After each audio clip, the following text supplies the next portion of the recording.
India की आवाज़ देख रहे हैं आप। डिजिटल इंडिया की आवाज़ में आपका बहुत-बहुत स्वागत है।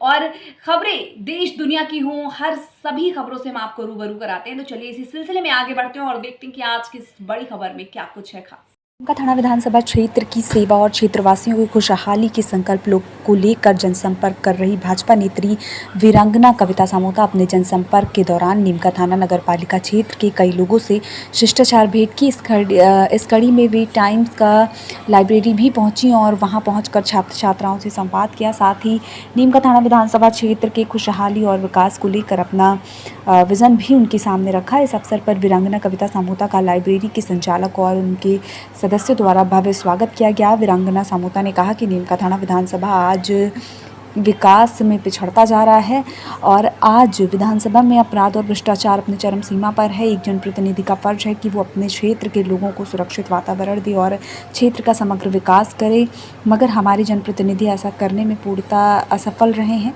मेरा लक्ष्य है नीमका थाना विधानसभा क्षेत्र का विकास और हर क्षेत्रवासी की खुशहाली। खुद को कर बुलंद इतना कि खुदा भी पूछे बंदे तेरी रजा क्या है।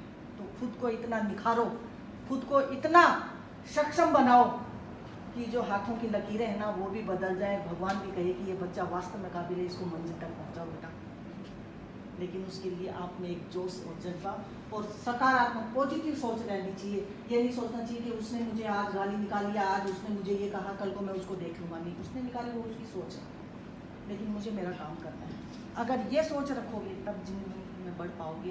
एक दूसरे के प्रति ईर्ष्या की भावना या एक दूसरे को नीचा दिखाने की भावना अगर रखोगे बेटा जिंदगी में कुछ नहीं कर पाओगे। सालों से लंगर डाले हुए खड़ा था और किनारे पे बैठा हुआ एक शख्स सोच रहा था कि मैं इस जहाज तक पहुंचूं। वो काफी दूर था, तो सोचते सोचते उसने सोचा दूर तो बहुत है, जाऊं नहीं जाऊं। लेकिन उसमें एक जोश जगा कि नहीं, मैं देख के आऊंगा कि ये किनारे वो दूर जहाज कैसे खड़ा है।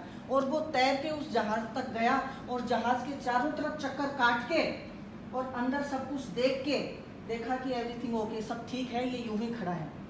फिर उसने जब किनारा देखा तो उसने देखा मैं इतनी दूर तैर के आ गया। तो उसमें एक निराशा की भावना जगी और उसका शरीर जो है उसी टाइम स्किल पड़ने लगा कि मैं अब कैसे जाऊंगा वापस, मैं इतनी दूर आ तो गया, जाऊंगा कैसे। वो बिल्कुल निराश हो गया और उसी हिसाब से उसका शरीर भी निराशा में डूब गया। तब उसने सोचा कि ये जहाज तक मैं पहुंचा हूँ तो ये तो मेरे लिए अनजान जगह थी, लेकिन वो किनारा तो मेरा जानकार है जहाँ पे मैं हमेशा बैठ के मनन करता हूँ। तो अगर मैं मरूँ भी तो कम से कम किनारे पे जाके तो मरूँ।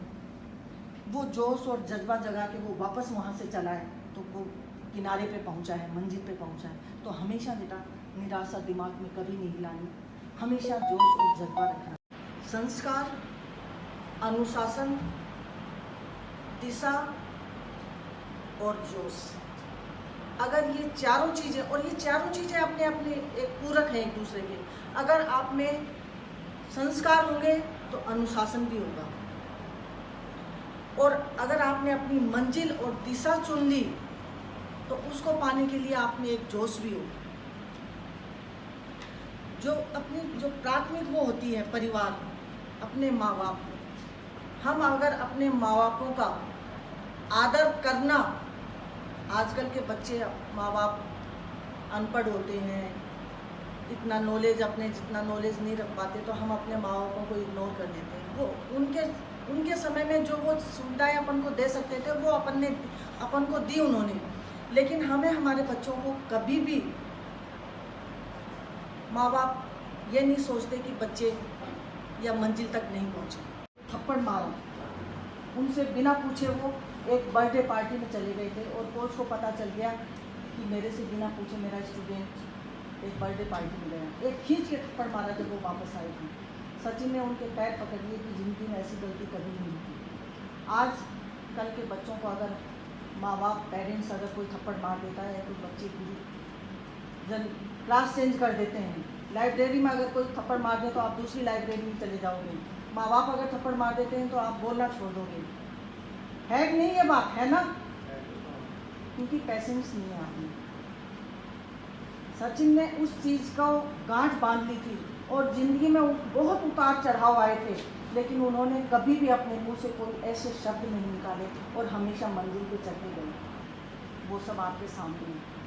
क्योंकि उन्होंने उसी दिन ये सोच लिया था कि मुझे गुरुजनों के आदर्शों के अनुसार, गुरुजनों के कहे अनुसार अपनी मंजिल पे जाना है और उस अनुशासन में रहना है। तो वो आदर्श